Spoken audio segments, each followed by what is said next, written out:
Welcome guys to Sonic X Shadow Generations. I'm really excited for this video. I just beat Shadow Generations, so yeah, it's gonna be a really good time. So let's get started. And dude, I love this game. This is just phenomenal. It's definitely put itself in top 3 Sonic games. It's just phenomenal. It's just like they use the Frontiers physics engine, but it's definitely improved upon. It's just everything about it. It feels so good to play. It's a really fun game.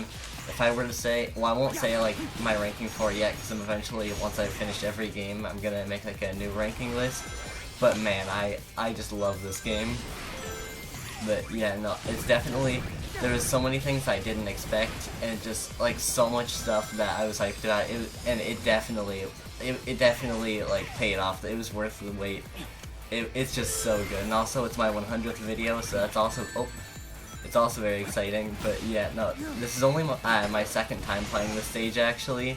I am recording this like very soon after beating the game, so yeah, but it's just really good. I will say one thing that I did wish was in the game, now spoilers from now on.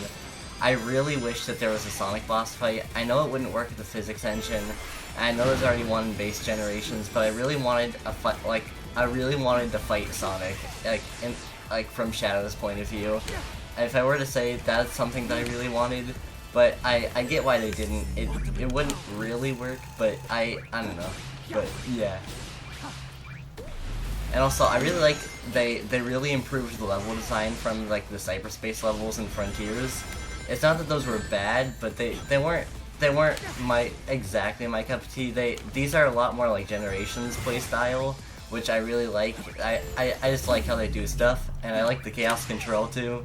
It's just, I really expected it to just be in like the quick little QTE sections, but I think it's so cool that you can use it like whenever you want, and also it's pretty cool for speedruns because it also pauses the in-game timer. And at first I also thought that I was gonna switch like the controls to the Generations controls basically, but I ended up really liking how the game controlled.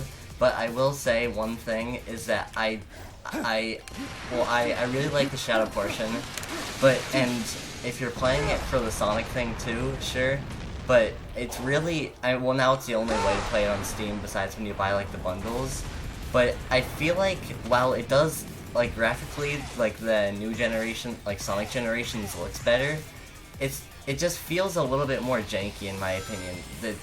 Both Classic Sonic's drop dash is not very good, not gonna lie. It's so like weak. It's like his spin dash takes you insanely far, and like the drop dash does not go that far. And modern Sonic's drop dash definitely is better, but I feel like they could have made the drop dash better on Classic Sonic, and they really didn't need to give it to modern Sonic. But also one thing, I didn't notice it at all in Shadow Generations. But in base Generations, for some reason the loading times are the loading screens are really laggy, and also at least from the little bit I've played of like base Generations in this, it's like the pop in at the beginning of the stage is a little bad. I don't know if it's just for the first few stages, but yeah, I know I'm saying a lot of negative stuff right now, but it's mainly just the base Generations part that I feel like could have been worked on a little bit more. But yeah, no, the Shadow part's phenomenal. And now the weird part where where he starts tripping.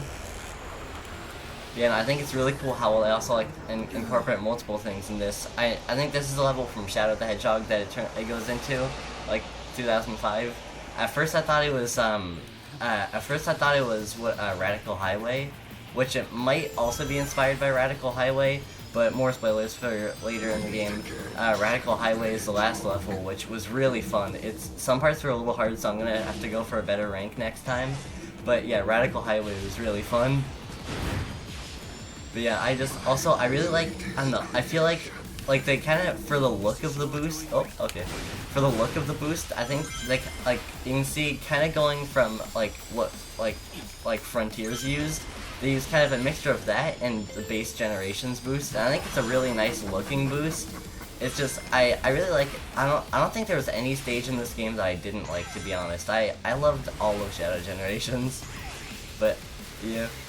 And now more trippy parts. Yeah, I like how these stages are kind of longer. Like they hit like a pretty good spot. Sometimes they do feel a little bit too long, but most of the time like they feel like a perfect length for like the levels. But, yeah. Although also one more thing I makes complete sense why it didn't happen. More spoilers. It makes sense completely why it didn't happen, but I was really hoping I'd see Super Shadow at the end. I mean, it makes complete sense why it didn't, because like Sonic has the emeralds right now. But I was just kind of hoping that we could see Super Shadow. But what we got for the final boss was really cool anyway, so I didn't mind too much. And he got that weird like supersonic looking aura thing around him, which kind of worked, but I don't know. But yeah, no, this whole game has been a great experience. I'll make a whole series on it. Count my words, there will be an entire Shadow Generation story. But yeah, that'll be it for today's video. I hope you guys enjoyed, and goodbye, bon appetit.